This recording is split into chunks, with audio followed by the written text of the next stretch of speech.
ಮೊದಲನೇದಾಗಿ ವಿದ್ಯಾರ್ಥಿಗಳ ವಿಚಾರಕ್ಕೆ ಬರುವಂಥದ್ದಾದರೆ, ವಿದ್ಯಾರ್ಥಿಗಳಿಗೆ ಈ ತಿಂಗಳು ಸಾಕಷ್ಟು ಅಡೆತಡೆಗಳು ಉಂಟಾಗಬಹುದು. ಇದಲ್ಲದೆ ನಿಮ್ಮ ಅಧ್ಯಯನದಲ್ಲಿ ಸಹಿತ ನಿಮಗೆ ಆಸಕ್ತಿಯ ಕೊರತೆ ಉಂಟಾಗಬಹುದು. ಇದು ನಿಮ್ಮ ವಿದ್ಯಾಭ್ಯಾಸದಲ್ಲಿ ಹೆಚ್ಚು ತೊಂದರೆಯನ್ನು ಉಂಟು ಮಾಡಬಹುದು. ವಿದ್ಯಾರ್ಥಿಗಳು ಆದಷ್ಟು ಈ ತಿಂಗಳು ತಾಳ್ಮೆಯಿಂದಿರುವಂಥದ್ದು ಉತ್ತಮವಾಗಿರುತ್ತೆ. ಇದಲ್ಲದೆ ನಿರೀಕ್ಷಿತ ಫಲಿತಾಂಶವನ್ನು ಪಡಿಬೇಕಂತ ಹೇಳಿದರೆ ನೀವು ಹೆಚ್ಚಿನ ಶ್ರಮವನ್ನು ಹಾಕಬೇಕಾದಂತಹ ಅವಶ್ಯಕತೆ ಬರಬಹುದು. ತಾಂತ್ರಿಕ ವರ್ಗದಲ್ಲಿ ವಿದ್ಯಾಭ್ಯಾಸ ಮಾಡ್ತಾ ಇರುವಂತಹ ವಿದ್ಯಾರ್ಥಿಗಳಿಗೆ ಈ ತಿಂಗಳು ಸ್ವಲ್ಪ ಕಷ್ಟ ಉಂಟಾಗ್ಬೋದು. ಇನ್ನು ಪರೀಕ್ಷೆಯ ನಿರೀಕ್ಷೆಯಲ್ಲಿರುವಂತಹ ವಿದ್ಯಾರ್ಥಿಗಳಿಗೆ ಒತ್ತಡ ಹೆಚ್ಚಾಗಲಿದೆ.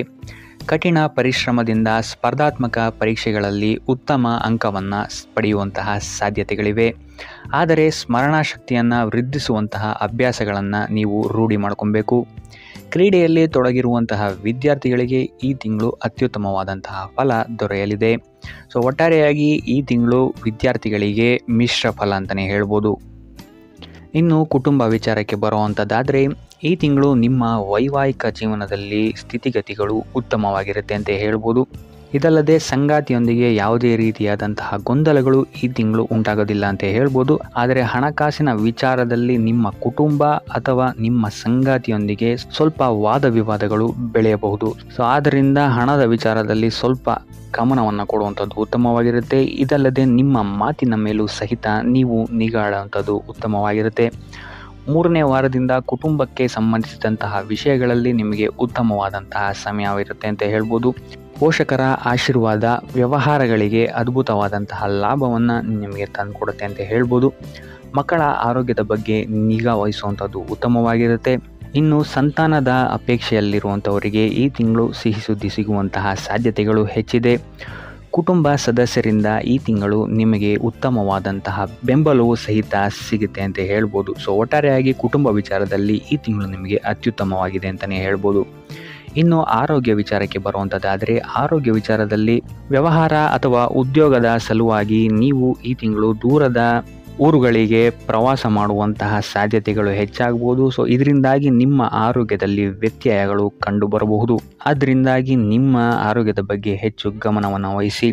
ಇನ್ನು ಮಧುಮೇಹ ಮತ್ತು ರಕ್ತದೊತ್ತಡದಂತಹ ಕಾಯಿಲೆಗಳಿಂದ ಬಳಲುತ್ತಿರುವಂಥವರಿಗೆ ಈ ತಿಂಗಳು ವಿಶ್ರಾಂತಿಯನ್ನು ಪಡೆಯುವಂಥದ್ದು ಅತ್ಯವಶ್ಯಕವಾಗಿರುತ್ತೆ. ಇನ್ನು ಇದಲ್ಲದೆ ದೀರ್ಘಕಾಲದಿಂದ ಕಾಡುತ್ತಿರುವಂತಹ ನೋವುಗಳಿಂದ ಈ ತಿಂಗಳು ನೀವು ಚೇತರಿಸಿಕೊಳ್ಳುವಂತಹ ಸಾಧ್ಯತೆ ಹೆಚ್ಚಿದೆ ಅಂತ ಹೇಳ್ಬೋದು. ಇನ್ನು ಮಕ್ಕಳ ಆರೋಗ್ಯ ಈ ತಿಂಗಳು ಉತ್ತಮವಾಗಿರುತ್ತದೆ. ಆದರೆ ಅವರ ಆಹಾರ ಪದ್ಧತಿಯನ್ನು ಸ್ಥಿರಗೊಳಿಸಿ.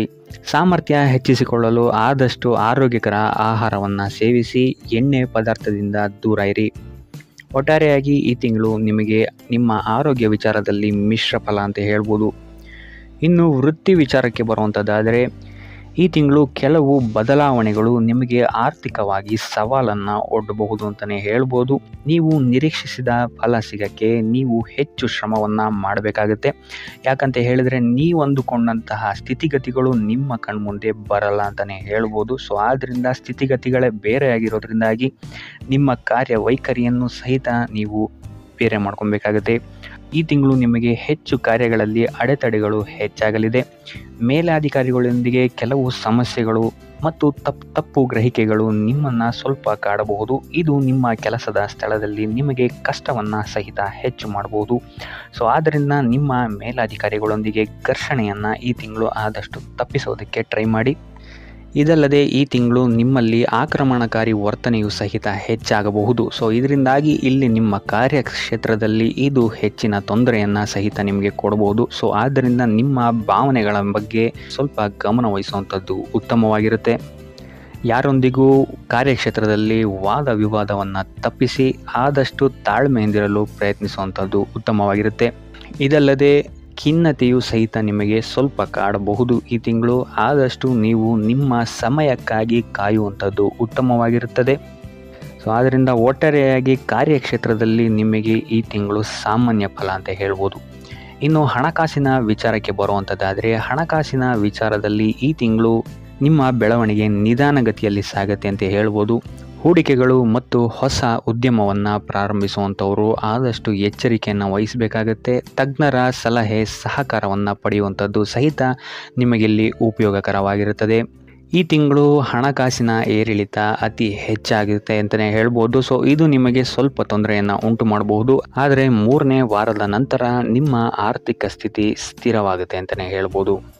ಸೊ ಇದರಿಂದಾಗಿ ಇಲ್ಲಿ ನಿಮಗೆ ಕೆಲವೊಂದು ಕೆಲಸಗಳು ಕೈಗೂಡುತ್ತೆ ಅಂತಲೇ ಹೇಳ್ಬೋದು. ಸೊ ಭಾಗ್ಯದ ಸಹಕಾರ ನಿಮಗೆ ಇಲ್ಲಿ 3ನೇ ವಾರದ ನಂತರ ಸಿಗುತ್ತೆ ಅಂತಲೇ ಹೇಳ್ಬೋದು. ಸೊ ಭವಿಷ್ಯದ ಏಳಿಗೆಗಾಗಿ ಹಣವನ್ನು ಸೇವ್ ಮಾಡುವಂಥದ್ದು ಉತ್ತಮವಾಗಿರುತ್ತೆ. ಯಾಕಂತ ಹೇಳಿದರೆ ನೀವು ಎಷ್ಟು ಹಣವನ್ನು ಸಂಪಾದಿಸ್ತೀರಾ ಅಷ್ಟೇ ಖರ್ಚು ಸಹಿತ ನಿಮಗಿಲ್ಲಿ ಉತ್ಪತ್ತಿ ಆಗುತ್ತೆ ಅಂತಲೇ ಹೇಳ್ಬೋದು. ಸೊ ಆದ್ದರಿಂದ ನಿಮ್ಮ ಹಣದ ಖರ್ಚಿನ ಬಗ್ಗೆ ಹೆಚ್ಚು ಗಮನವನ್ನು ಇಡಿ. ಇದಲ್ಲದೆ ಯಾವುದೇ ಯೋಜನೆ ಇಲ್ಲದೆ ಹೂಡಿಕೆಗಳನ್ನು ಮಾಡಬೇಡಿ. ಹಣದ ಒಳಹರಿವು ಹೆಚ್ಚಾಗಿದ್ರೂ ಸಹಿತ ನಿಮ್ಮ ಖರ್ಚಿಗೂ ಸಹಿತ ಇದು ದಾರಿ ಮಾಡಿಕೊಡುತ್ತೆ ಅಂತಲೇ ಹೇಳ್ಬೋದು. ಸೊ ಆದ್ದರಿಂದ ಹಣದ ವಿಚಾರದಲ್ಲಿ ಹೆಚ್ಚು ಗಮನವನ್ನು ವಹಿಸುವಂಥದ್ದು ಈ ತಿಂಗಳು ಉತ್ತಮವಾಗಿರುತ್ತೆ. ಇನ್ನು ಉಪಾಯ ವಿಚಾರಕ್ಕೆ ಬರುವಂಥದ್ದಾದರೆ ಗಣಪತಿಯ ಪೂಜೆಯನ್ನು ಮಾಡುವಂಥದ್ದು ವಿದ್ಯಾರ್ಥಿಗಳಿಗೆ ಮತ್ತು ವ್ಯಾಪಾರಿಗಳಿಗೆ ಈ ತಿಂಗಳು ಉತ್ತಮ ಫಲವನ್ನು ನೀಡುತ್ತೆ ಅಂತಲೇ ಹೇಳ್ಬೋದು. ಸೊ ಇದಾಗಿತ್ತು ಈ ತಿಂಗಳ ನಿಮ್ಮ ರಾಶಿ ಭವಿಷ್ಯ.